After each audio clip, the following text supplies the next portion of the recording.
Biết cái nơi gì mà... Nơi gì?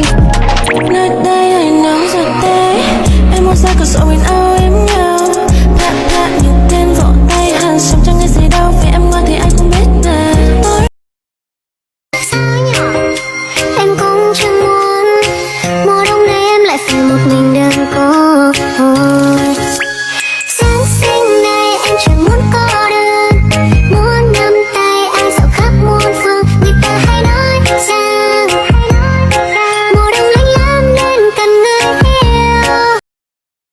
Sao nhỏ em cũng chẳng muốn mùa đông này em lại phải một mình đơn cô.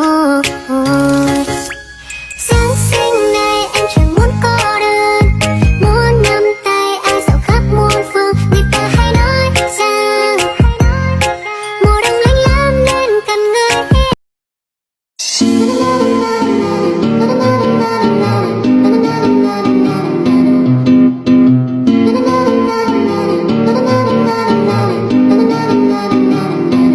Dù em đã cố gắng cho tình yêu ngủ quên, xa vời như ấy không có mà.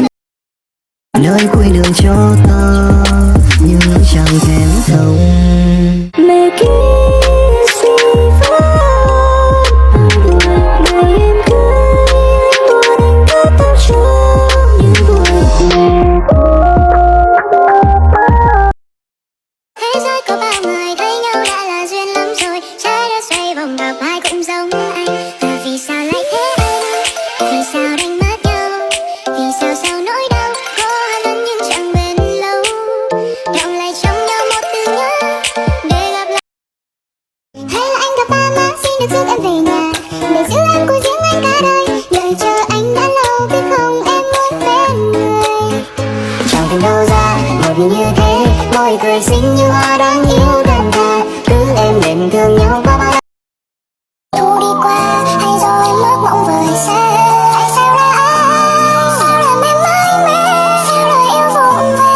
Sao em chẳng dám nói nên câu kết thúc sự độc thân của em đi.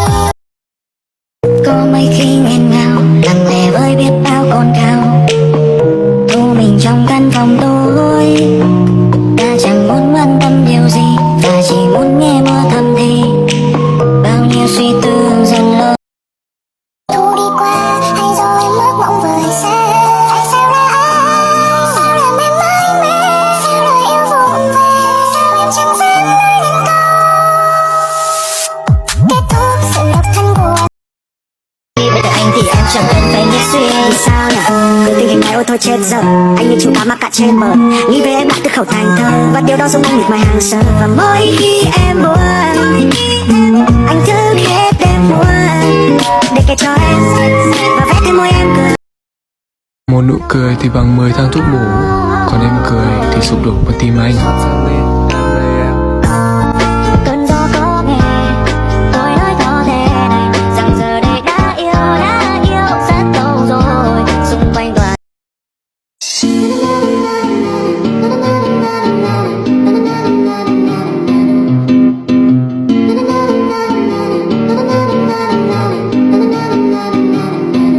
dù em đã cố gắng cho tình yêu ngủ quên, xa vời như ấy không có mà. Thức thâu đêm để nghĩ suy về em nhiều. Thật ra còn những điều làm cho anh không nhìn được xa. Bấy lâu ta không nói nhau một câu nào, chờ dòng tin nhắn chào